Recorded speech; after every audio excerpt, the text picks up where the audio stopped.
welcome to Knockhill for the 12th round of the Eurocar V8 Championship, where Barry Lee now has a slender advantage over Mark Willis, but just 5 points behind him in the reaming silver machine is this man here, Kevin Clark. And the West Midlander lies just behind Barry Lee, as we say. There he is, lying side by side with him at the moment. And earlier on this morning, I caught up with Barry to get his views on the championship so far. It's going well. You know, we haven't done too many wins this year. We've only had 3 equal firsts overall, but that's enough. I've started this year to try and win a championship. I'm now in the lead by only 120 points, but that is enough. I'd rather be in the lead by 120 than being behind by 120. So I've got it all to do. I'd really like to try and win here today, but if I don't, there's 2 more rounds left. The weather's great. One circuit is the same as any other circuit. You know, I haven't got a favourite circuit, and you can't have that as a professional driver, because I feel that psychologically, if you've got a favourite circuit, you don't go well at the others. I like all circuits. This one is a very hard circuit on the car and on transmission, and you just got to nurse it to try and get there. You can run the curbs here, but it's very, very cruel to the suspension on the car. So we tried a few tweaks that didn't actually work, so we've had to revert back to the old days, but we've had no time to test the car, so the first race will be a test as well as a race. Well, Barry sounds as though he's got an awful lot to do. There is Dave Law alongside Kevin Clark. Dave is crew chief, and alongside me, I'm delighted to say that Tony Gale rejoins us. And Tony, you've had an outing recently in the Max Power 100 in the V8. Have you noticed any developments since you were out doing a full drive a couple of years ago? Well, Paul, the car, I just jumped in as a reserve, and I was quite surprised that it was totally different to the car that I ran the year before, and it was a very, very pleasant surprise, yeah. What were the things that surprised you most? Well, the car was set very neutral for me, which at Mallory there's a particular setup I like, but we didn't get that. But I did quite well, you know, about 5th quickest in the practice in the morning, so I was quite pleased with that, and just told the guys to leave it as it is. I should think you were chuffed with that, Tone. Well, great that you're alongside me here in the commentary box. I know there was talk about you doing the rest of the year, but I know other business commitments have kept you from that. We're now on the rolling lap. We've got a front row which sees Kevin Clark and Pete Folding line up alongside each other, but Alf Borer was quickest in the untimed warm-up this morning. Yeah, I mean, Alf's always been a quick driver anyway. It's just that when he gets the setup that he wants, you know, he proves it.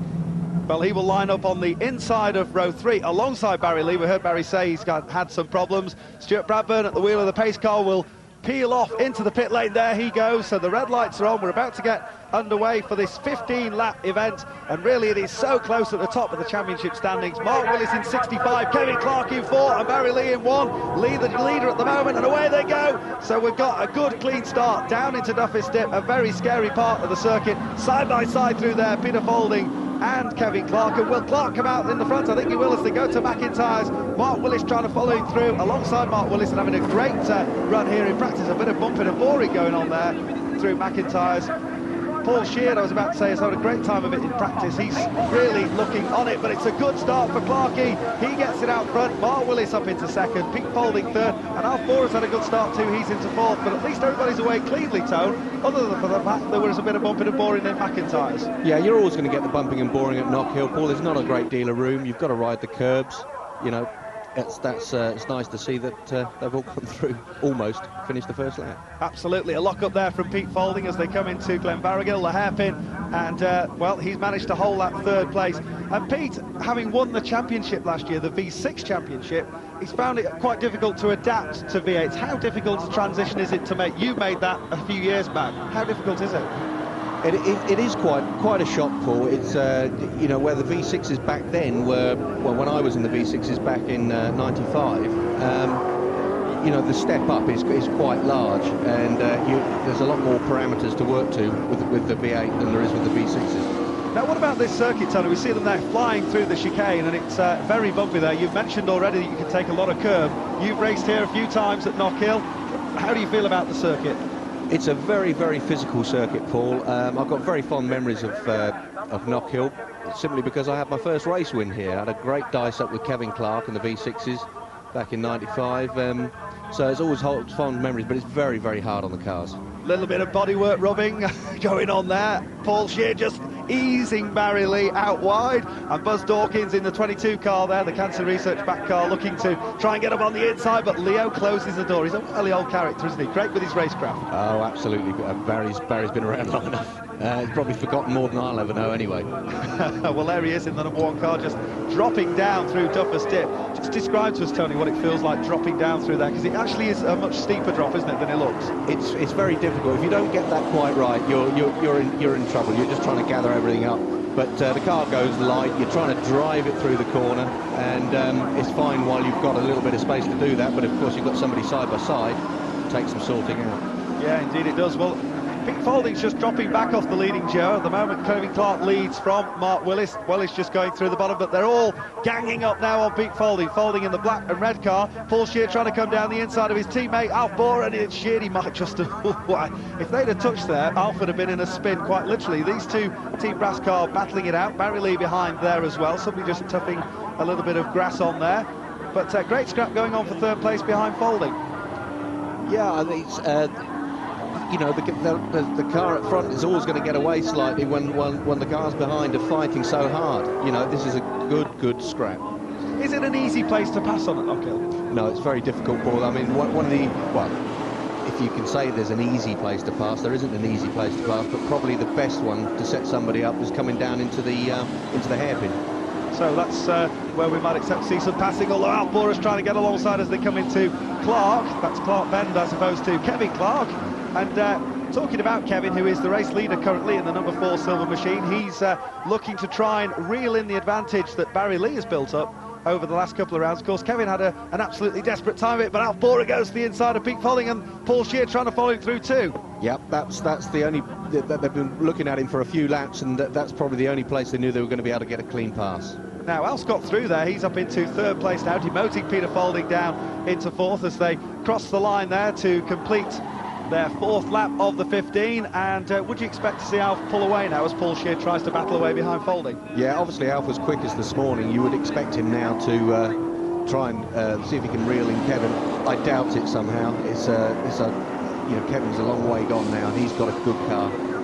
Yeah, he has. They've worked very hard, the Intersport team. Martin and Damien Bradburn work on that car along with Dave Law, and they've got a really firm team together there. But Folding is holding his own, to be fair to him. I mean, it is, we were just saying a few moments ago, it's a big jump up from V6s with 230 brake horsepower to these 500 brake horsepower machines. What's it like to throw 500 brake horsepower around circuits in the UK?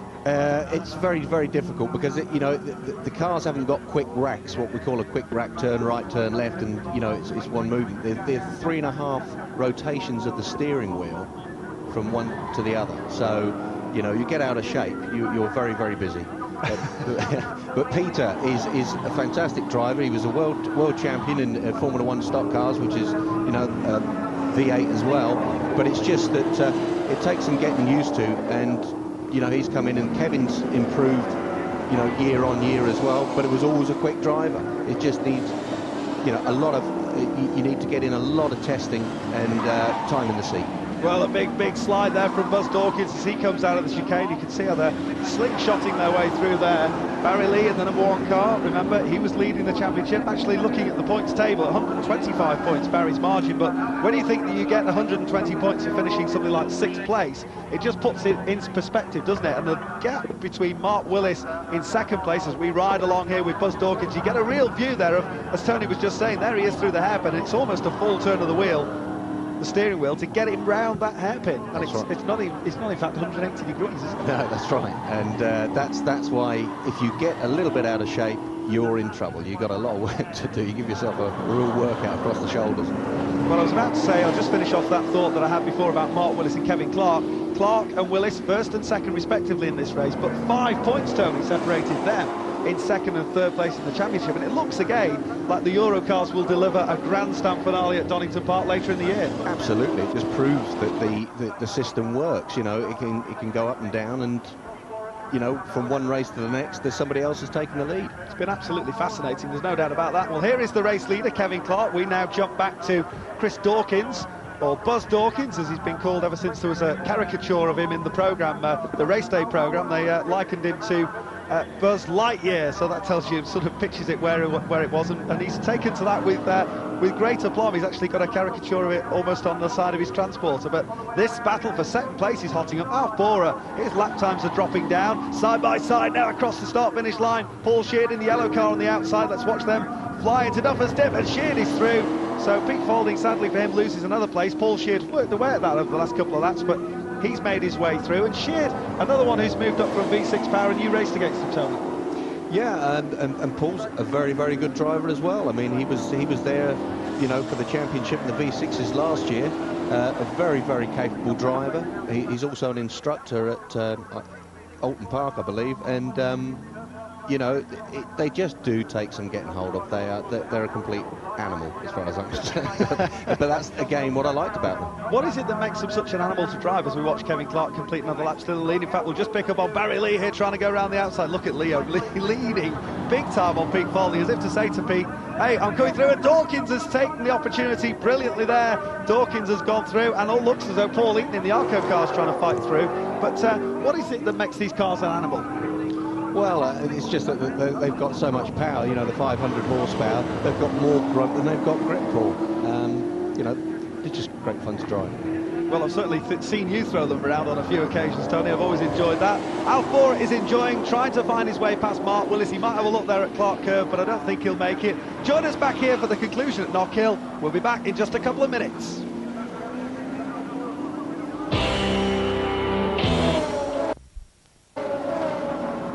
Welcome back to Knockhill. You haven't missed any of the action at all. We've still got this great scrap going. In fact, there is Alf Bora going to the inside of Mark Willis, and Bora will go through. So, well, just perfect timing as you rejoin us here for this 15-lap Eurocar V8 race, the first race of two here from Knockhill in the 12th round of the championship. And I've got Tony Gale alongside me. Tony, a former Eurocar V8 racer who's already had one outing this year, I should say, in the Max Power 100. And Tony, a classic manoeuvre there from Alf at the hairpin. Yeah, Alf's really on it here. He's got the car as he wants it. He's driving it nice and smoothly. He's been patient through the race, and now you can see that the gap that he's opened up.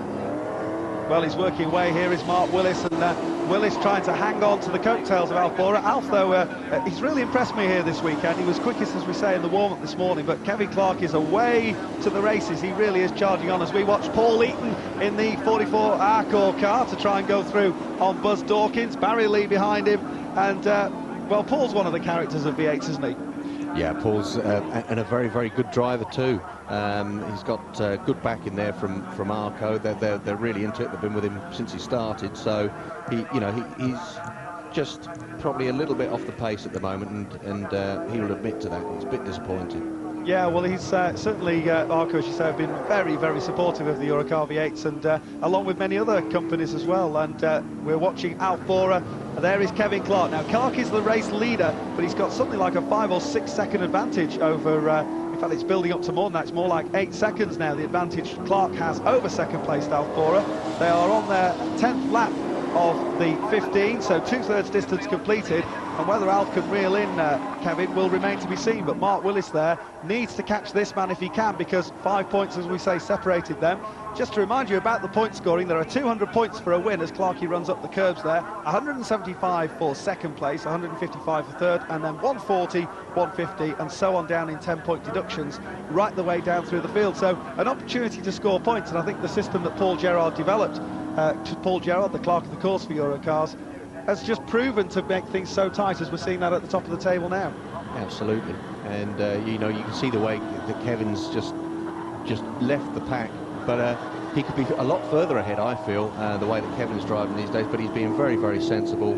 Why wear the car out when you don't need to? He knows he's got it in the bag, as long as nothing goes wrong. Funnily enough, the words sensible and Kevin Clark don't usually go together on a racetrack, do they? He's normally absolutely all or nothing. I know, to the great frustration of Dave Lawn. I spoke to Dave earlier today, and he said, well, you know, Kevin, he said, he's all or nothing. He just, in fact, those weren't the words he used, but that was the general gist of the thing. And I'm amazed that Kevin this year has driven much more maturely, hasn't he? I mean that in the most positive of senses.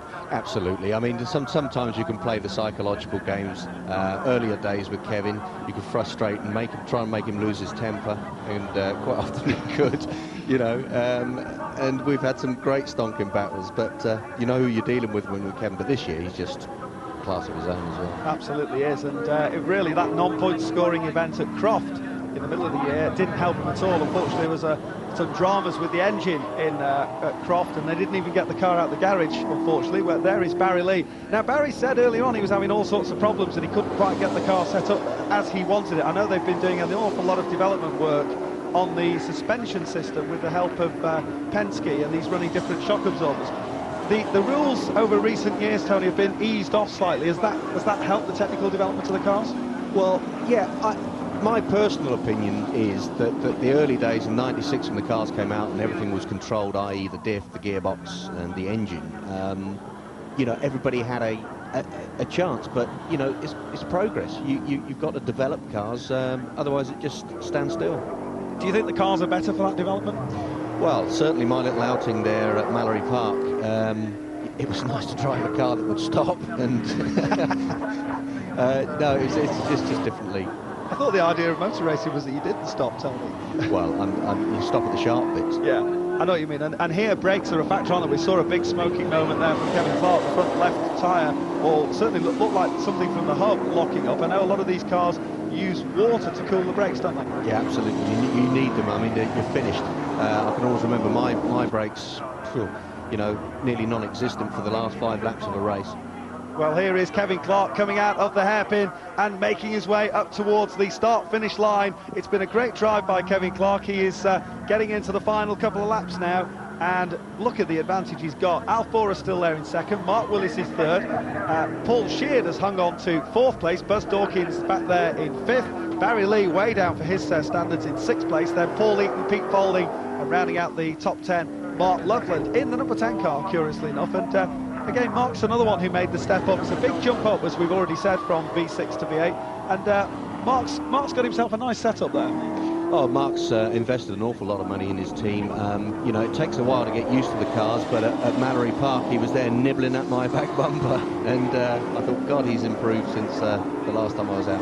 Yeah, he's another good supporter of the series. Well, we're on the final lap now. Here comes Kevin Clark for the last time into the hairpin, on his way surely to 200 points, and with Barry finishing lower down the order, and indeed with Mark Willis looking set not to make it. Well, he will make it into the top 3, but there is the victory for Kevin Clark. 15 laps completed, another 200 points well and truly in the bag, and you can see just that front left tyre as we look, the front right for Kevin just smoky away. He's waving to the crowd, and a good healthy crowd here. This has been a great battle right the way throughout. It's 6th and 7th place, and is Paul Eaton going to get to the inside of Barry Lee? They're going to have a drag up the lead. There is Alfora, who's finished in 2nd place, but let's just jump back, and Barry Lee holds on at the line over Paul Eaton.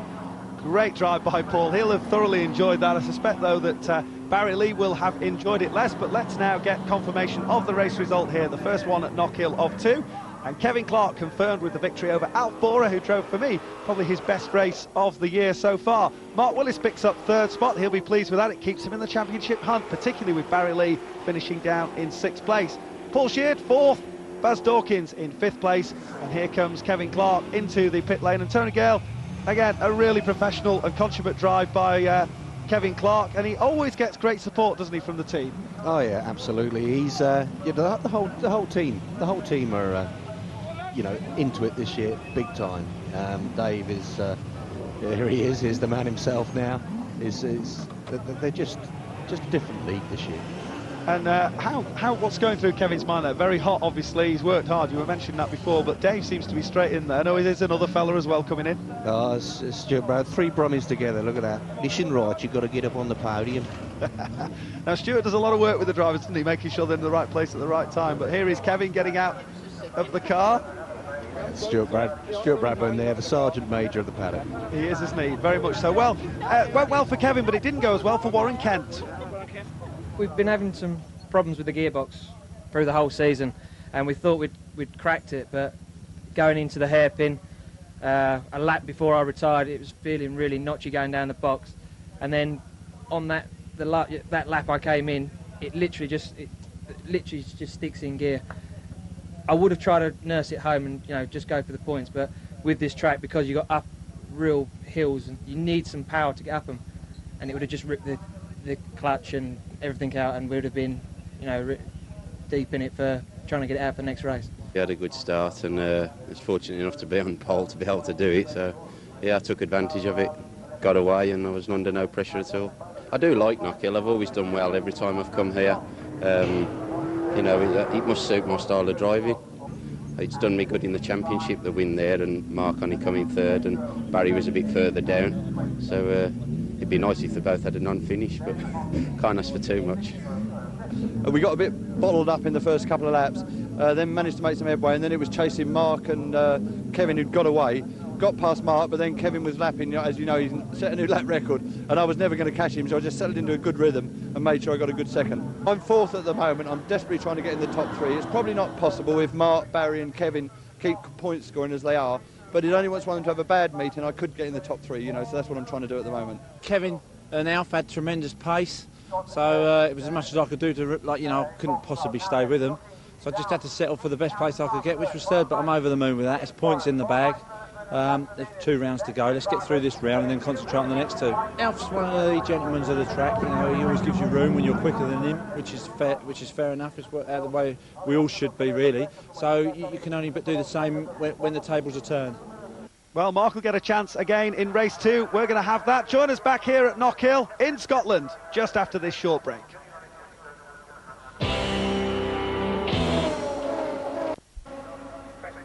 Welcome back to Knockhill Circuit. We're here for the Eurocar V8s. We're just north of Dunfermline in Fife, and Knockhill, well, as you know, has provided some brilliant racing for the V8s over the years. I'm delighted to say that one man who's participated in that at the highest possible level is with me again today, Tony Gale alongside me. And Tony, what is it that's so special about this track? I know you had your first win here, we talked about that earlier on, but what is it in these mighty V8 cars? It's just that it's so physical, Paul. It's draining. With the result in the last race there with Kevin, he paced himself. He could have got a lot further on, maybe another 3 or 4 seconds ahead, but why beat yourself to death? It is a very physical circuit. Well, we've had a bit of a breather between races 1 and 2. They're lining up on the grid now, and the fascinating thing about Eurocar V8 is that the grids for race 2 are formed by reversing the finishing results of race 1, and that means that Kevin Clark, who won that race, as you can see there, is right at the back, with the exception of Warren Kent, who is at the back of the field there. But lining up on the front row, Mark Loveland and Peter Folding, Tony, 2 graduates from the V6 series. Yeah, and Mark Loveland's working very hard. I think he's got a beautiful outfit in the paddock, and his wife's not a bad class either. Well, there is Kevin Clark. Can he make his way through from the back? We're about to find out. Another 15 laps about to unfold here on the Fife circuit, and there is Stuart just pulling the pace car in, just slowing them down, making sure they're in good order. If Paul Gerard, the clerk of the course, and the observer alongside Stuart Bradburn there in the pace car are happy, we'll get a green light this time. And are we going to go? Red lights are on, green lights go, and away we go, and everybody gets a clean start. Nobody jockeying out of position. They all look as though they're going to square up into Duffus Dip. This very, very hairy indeed. Right-hander dropping into a left-hander. Big curves, as you can see there, the red, white, blue. And Mark Loveland, is he going to lead his first ever V8 race? I suspect he might, though. Folding's trying to fight him back. There in the second row is Paul Eaton and Barry Lee, and Eaton will hold on to third place. They've got to go into single file here. Oh, what a shame. Poor old Mark Loveland. I thought he was going to lead his race there, but look how they thunder through the chicane. Yeah, Mark was giving Mr. Folding a lot of room there on that first corner. It's critical that you get into there first. Yeah, because it's hard to pass in certain places here. One of the places where you can make a move, they're coming up to now, which is this hairpin, but Mark Loveland at the moment being pressured by Paul Eaton in the Arco car, and on the outside, Buzz Dawkins is trying to go around the outside of both Eaton and of Loveland. That ain't going to work, is it? No. And he's lost a place as well.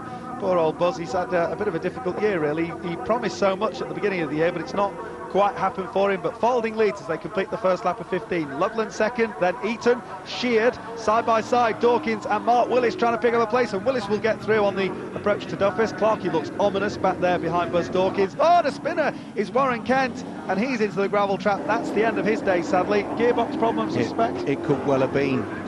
He was trying to snatch one going down the box and threw him off. Well, not again the happiest of years for Warren Kent, but to his credit, he's out here. Clarkey runs very wide there, coming out of the chicane. There is Arco's man Paul Eaton, and we're right on board with Buzz Dawkins now. It looks very, very cocooned in there, Tony. Is that the impression you get as a driver?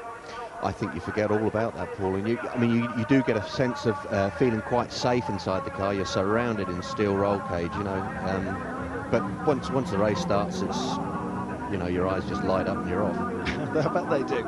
So Paul Sheard now is getting alongside Paul Eaton. The two Pauls battle it out. I think Sheard's got the inside line. That must surely help him into Duffus. That's where you want to be. He should take it. Yes, he's got it. Well, has he? Because Paul Eaton fights back. Oh, great manoeuvre by Paul Eaton to fight back. He had them and they were steel. So it's a good race, this. Paul Sheard hangs onto the back bumper of Paul Eaton. Mark Loveland still there in second place. This is a great defensive drive from Mark Loveland there, isn't it? And there, this time here is Paul Sheard to the inside of Eaton, so Sheard will go through, I'm sure, there, and behind Buzz Dawkins trying to get on terms with Mark Loveland, with Mark Willis, I should say. Kevin Clark looks as though he's sitting back there, Tony, just letting them all sort themselves out. That's not his style, is it? This is what I say, Paul. This year, he doesn't want to get there straight away. He's being patient. He's looking at people. Oh, big lock up there from Buzz Dawkins. It's a killer on the brakes, this hairpin. Killer on the brakes. I mean, poor Mark Loveland, he was unlucky there. He's just got on the grass. But he was driving very, very well, keeping his line. Yeah, he was very smooth as well through there, but you can see one mistake and he loses 4 places. Sheard has gone through, Kevin Clark's made the move through, Buzz Dawkins too, Mark Willis there in the blue car. Side by side now with Mark Loveland is Barry Lee. Something not right about Barry Lee here this weekend. I don't know what it is. I don't know if he's got frustrated with the car. The work that he and his engineers have put in over the weekend to try and sort out the problems they've got has been absolutely monumental, but it's just not working for him, is it? No, it's if you know, you work on the parameters of the car, you try something different. Might have gone a little bit too far the other way. I mean, we all know how capable Barry is. He's used to being up the front, of course, so I would say that he's definitely struggling somewhere on setup. Yeah, there's something not right at all there. Well, here is Mark Willis to the inside of Buzz Dawkins. Smooth manoeuvre. He locks the right front up as he comes into Glen Varrigill, the hairpin, and they'll come out to complete another lap with Pete Folding continuing to stretch his advantage. And you said before, Tony, that once you get out front, it is quite straightforward to drive away, but presumably not easy. No, it's not easy. I mean, there's a lot of pressure on you, Paul, to, you know, not make a mistake and throw yourself off. You know, but if you can get yourself that 4 or 5 second gap, you can drive how you want to drive without having to try and defend. While the other guys are still fighting behind, they're probably half a second slower. Well, let's just look back where we see Mark Willis there in the Tapco car, and John Milroy, one of Mark's long-time sponsors, has really been keen to see Mark progress, and he's there at the top, at the sharp end of the table, not at the very top, but certainly the result of our first race didn't half close things up on the championship standings. Kevin Clark in number 4 there, Mark Willis in number 65, and Barry Lee in the number 1 car. Very close indeed as far as championship points are concerned, and Clarkey now starting to look as though he's making a move. He's hanging the back end out there. Yeah, he's now starting to try. He's enjoying himself, though. Just spotted, Tony, a black and orange flag. You just see it in the top right corner there. There's a black and orange flag being held out for Chris Dawkins, or Buzz Dawkins, in 22. So that's the flag that says, we think your car's falling apart and we'd like you to come in so we can check it out. Now, that's not the thing a driver wants to see, is it? No, particularly not Buzz Dawkins. I mean, he'll probably keep going anyway. You know, but he seems to be struggling a little bit this weekend, because I mean, he's normally up there and well on the pace. Yeah, and he's a very controlled driver in terms of his aggression, but he's got a lot of aggression in the car. He really will hang it out there. So he really should now pull into the pit lane. If he doesn't pull in the next few laps, they'll put a black flag out, and he doesn't want that. But of course, the problem here at Knockhill with its swoops and hollows is that if you come into the pit lane, really that's the end of your race. You could score points, but you're not going to finish as high up the table as you might hope to and score as many points as you need to. But all the points count by the end of the season, Paul. You know, you've got to get back out there, and if you can finish a race, finish it. Yeah, it's quite true. Well, talk about finish a race. You can see some of the water there just coming off Kevin Clark's front right hub, and he's now harassing Paul Eaton all over the back end of the 44 car. Eaton's driving a sensible and straightforward line, but he will have an impression of a big silver machine in his rear view mirror. Yeah, Kevin's already dealt with Mark Willis, and Mark's no slouch, so Kevin's really on the move now. And he's putting Eaton under pressure there. You saw the 44 car's back end just stepping out of shape as they came through the chicane. Out there goes Kevin Clark again. He rides on the curbs. Those curbs there on the exit at Clark look like they could spin you around. Oh, they can, because it happened to me. Sorry, Tom, that was no intention on that comment. I'm sure it wasn't, Paul. Well, there is Kevin Clark. He eases up. He seems to be later and smoother on the brakes than a lot of them there. So we've seen some lockups, but Kevin so far just manages to be able to sort of ease off it. get a good car, Paul, once, I mean, they've worked hard on that car, and you get a good car, it just you can ooze with confidence, you know, and you can see that in the way that Kevin's driving, you know. Poor old Paul Eaton there in front of you. I don't know, where's he come from, you know. Yeah, the Yorkshireman has really got to try and control his lines and just make sure he makes it as difficult as possible for Kev Clark to find a way through. There's Mark Willis. Now, Mark impressed everybody, didn't he, when he came through, as we watched the race leader, Peter Folding. But just going back to Mark Willis for a moment, he impressed everybody when he made his debut in the October of 1997. Was that a race you were in?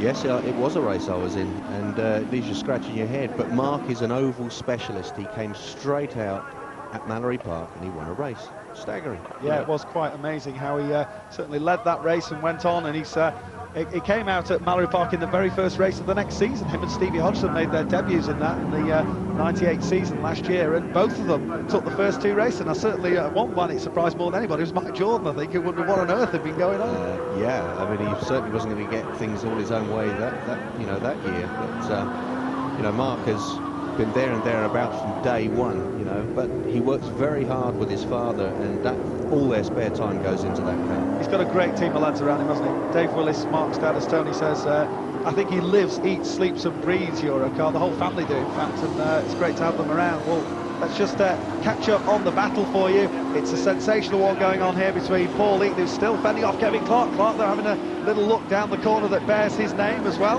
and didn't get through that time. Or did he? Yes, he did, I think. Let's watch them come back into sight. Yes, he's got through that time. So the order now: Folding, Sheard, they're in third place now. The new number 4 car in third is Kevin Clark. Behind him, Paul Eaton is fourth. Then Mark Willis in fifth. Alf Bora is back there in 6th place, and they'll come round this time to complete their 9th lap of the 15. So shaping up very nicely at the front of the field. And I'll tell you what, yeah, sorry, you were going to say, Tony. Yeah, I think Alf Bora is now going to beat Mark Willis to the corner this time. Yep. Yeah, I think you're absolutely right with what you said before. He's got that car set up superbly. Bit of smokiness there from Kev Clark, and Paul Eaton trying to latch on to the back end of Kevin's car, but you can see there Paul's car isn't handling anywhere near as well as Kevin's is. Paul's really got a handful of V8 there, hasn't he? He has got a handful. He's trying to get hold of it by the scruff of the neck just to stay in contact with the rest of the boys, you know. Now, what else has been going on? I can tell you that car there, Paul Sheard, is closing in as we watch Barry Lee. But up front, here is Paul Sheard. He's closed in over the last couple of laps on Pete Folding. And here's Sheard going for the win, for the lead this time. Side by side they are. Folding holds the inside line. Look at him working away at the wheel there, saws it through and protects his line. Sheard looks for a moment. Look at the big black stripes he's laid down there. A real indicator of the power of these mighty V8s. Folding defended very well there. Peter is a very, very capable driver, you know, very, very good driver, you know, and a very competitive driver. He wants to win as much as any other guy out there, and he's very, very capable of doing that. When you meet him, though, he's actually so quiet, isn't he, and considered, but very, very dry sense of humour as Paul Sheard tries to go. That's a brave manoeuvre around there. Oh, and he's done it as well, round the outside through Butchers. Sensational piece of driving by Paul Sheard, unbelievable stuff, and that's really thrown Folding off the racing line, and Kevin Clark will go through into 2nd place. Well, we said it before, didn't we? Make one mistake and the dry wit of Pete Folding can't help you out. He goes back from 1st to 3rd. Thing is, Paul, you can spend 7-8 laps making up 2 places. You make the slightest mistake and you can lose 4 places. It's very frustrating. But it's great entertainment for us, I have to say, and that's what it's all about. And Kevin Clark runs wide there. He's on the other side of the curves. That might give Folding a chance to come up alongside him, but I don't think so. He's closed up now. Look at this great scrap going on for 2nd place with Clark, Folding, Paul Eaton, then Alf Bora, Mark Willis, and here's the man coming back. Barry Lee is in the hunt. Down there at McIntyre's, Paul Sheard stroking it through. Now Sheardy's gone really a full year since he had his last V6 win. Oh, and Paul Eaton nearly lost it there. That's what you said, isn't it? Yeah. But they're still fairly old. They're all in line astern. You know, this is fantastic at this stage of the race. Brilliant stuff. Yeah, sometimes at the circuits they can get a little bit strung out, but it's not happening at the present time. And there is Mark Willis now, senses he needs to make a move. Barry Lee's also back on it as well, although not going anywhere near as quick. And there's a great gaggle of cars there behind Kevin Clark. We're going to just focus on Kevin Clark for a moment, but look back to the hairpin and what's happening. There is Alf Bora, Mark Willis, Paul Eaton, and Folding has dropped way back again. I think Folding's brakes might have gone. That's what I'm guessing. I would say that at least half the field's brakes have gone. Is that bad, is it? Well, you know, I know that Team Brask have been working very, very hard on the brakes. So's Kevin, you know, and so's Mark Willis, and I think it's beginning to show. Well, it's paying off for them, certainly. There is Mark Willis, comes round the right-hander, Paulie, Barry Lee. And the roar of those 5.8-litre engines, absolutely spectacular. Here they come through the chicane. Willis tucked in behind Alf Bora, but Kevin Clark is the man on the move again. Paul Shear controlling things from the front, and Barry Lee, he can't find a way past Paulie. No, well, Barry's a very, very fair driver, and he likes to, you know, on most occasions pass people very cleanly, you know, but maybe he's got his car set up that it will come on toward the end of a race rather than the beginning. Well, that would actually be a good strategy here, wouldn't it? As we've seen, as he gets to the outside again, he's going to end up on the grass here, surely. No, he's not. Paulie gave him stacks of room there. Well, I wasn't sure it was stacked, but it could have ended up in tears there. Well, by comparison to others, I think we've seen Clarkey out there on the grass. Here he is, back in second place, and we see the flame there spitting out at the rear end of the car as we get into the closing stages now of what's been a mesmerising race. Clark, then Alf Bora, Mark Willis is back on it, Barry Lee, look at him absolutely sideways there through McIntyre. What is this flame we see coming out the back of the car? It's just unspent fuel, Paul. But it's quite spectacular. It is indeed. Now, Alf Bora. We saw how Alf closed in on Kevin in the closing stages of the first race, and it looks like he's doing that again. Yeah, Kevin was really trying there a couple of laps ago. I mean, someone absolutely straight line the chicane, so he's trying to get into contention, see if he can catch Paul Sheard, you know, but... and that has all allowed Mark Willis to close in as well, so this is a fascinating battle here going on for second, third and fourth. And here is Alf Bora trying to go left. He looks to the left-hand side, he looks to the right, he can't find a way through. He's drafting him as they go up the hill, and they really ride that crest of the hill. And what's going through Kevin's mind now, Tony? Well, there's two things going through Kevin's mind at the minute. One, I want to catch Paul Sheard, and the other is I've got to watch for Alf. Alf is looking very, very quick today, not nice and smooth. Kevin's getting a little bit ragged when he was straight lining earlier on, but that's, I think, pure aggression to try and get on contention with Paul Sheard. Well, remind you, as Kevin Clark, the back end of his car, steps out there, that these two started at the back of the grid. Kevin Clark was on the back row of the grid and has worked his way through the field. Mark Willis has just driven a steady, considered race, really, by his standards. As Tony was saying before, he is very much the oval specialist. And I'm sure he's going to be delighted when Rockingham opens next year. That's going to give him a real playground on which to show his skills. And the Eurocar V8s here at Knockhill providing such a sensational look at things. And here comes Paul Sheard up to the checkered flag. His first ever victory in Eurocar V8s goes to Paul Sheard. Kevin Clark takes second place. Alf Bora gets home in third, and that's actually a 1-2-3 for the Team Brask outfit. Who's the happiest man in here? Has got to be Lars Christian, hasn't it? I think it could be Lars Christian. I think he will. So Paul Sheard, his first victory of the 1999 season and his first in V8s. There is confirmation of the result of the second race here at Knockhill. Kevin Clark came through from the back of the grid to take second place. That's going to help his championship aspirations. Alf Bora makes it a 1-2-3 for Team Brask. He's in third spot. Mark Willis fourth. Paul Eaton fifth. The fastest lap of the race going to Mark Willis, incidentally, and Barry Lee down in sixth place, and that will not help his championship hopes. But here are the Team Brask outfit, and where's Lars Christian? He'll be rushing about there somewhere, won't he, Tony? Oh yeah, I mean, he'll be delighted. I mean, he made a massive investment in this team as LC, and you know, it was a pleasure to drive for him back at Mallory there a few weeks ago. But no, this is a great result. I mean, obviously Kevin drives for Team Brask in the pickups as well, so Paul will be delighted with this. Yeah, just sort your hair out, Paul, before you get out. That'll do the trick. Congratulations all round. He looks quite reserved, really, for a man who's won his first V8 race, but he will be thrilled and delighted with that, I'm sure.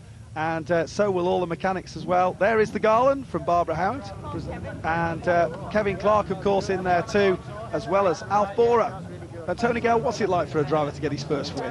Oh, it's a fantastic feeling, because sometimes you've had opportunities to win before, cars broken down. Looks great. Well, talking about great, there is Lars Christian Brask celebrating, but Buzz Dawkins not happy with that black and orange. Very upset about that. Didn't start off too well. We had a bit of a hefty knock on the suspension, and just to put us back, we had a black and orange flag, which means you would have come in because there's a technical problem with the car. Came in, and what I thought it was, which was to do with the suspension all over the place, they said no, it's to do with dropping water on the track. Their argument, I mean, these V8s are awesome cars, and the brakes on them are water cooled. and it comes, I mean, we've got a big aluminium tank inside our car full of water, and it pumps it onto the brakes. There's some feeling by certain people and certain other competitors in the paddock that I have a button on the steering wheel to issue the brakes of extra coolant if I need to, but it's directed onto the brakes. Unfortunately, people think it's a button for me to squirt water on the track and let the people behind me fall off. So they came in and saw the problem, and all that had happened was the cap on top of the tank had come off, and every time I went around a corner it swirled out of the tank and onto the track.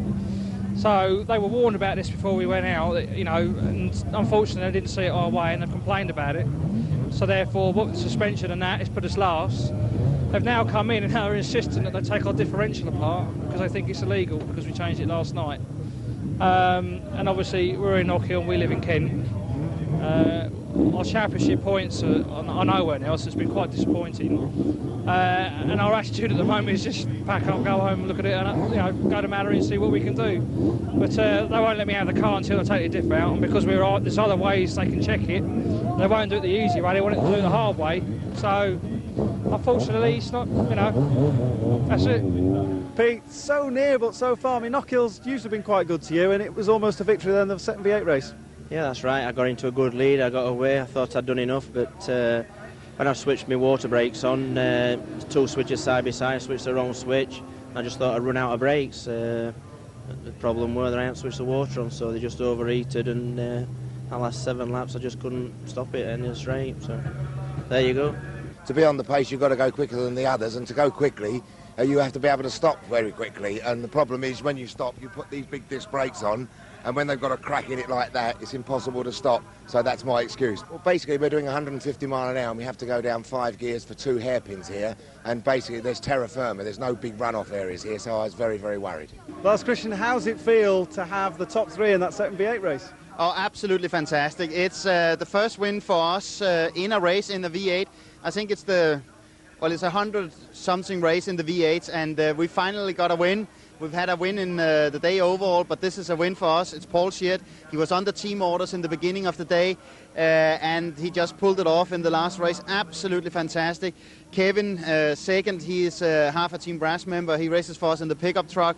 Very kindly, he is wearing the overalls in the V8 race, especially on a day where him, Paul and Alf that came third take the 1, 2 and 3. Absolutely fantastic. Ecstatic about it. I can't wait to tell the marketing partners the result. What about the team orders? What were they? The team orders is basically, for us, it's more important to have a third in a championship than a fourth. And Paul is fully aware of that. So he complied to that and gave Alf a better chance to pass him than he would have done had they not been teammates. It's been a long year without a win, and it's great. It's almost 12 months since I won a race in Eurocar. Over the moon for the whole team. I was more concerned with the quick lads, as I expected the quick lads to be catching me, and then I was amazed that they weren't catching me that easily, and they've all got their own little battles, and I thought, well, just keep yourself together and reel Pete in. And sure enough, Pete came closer and closer.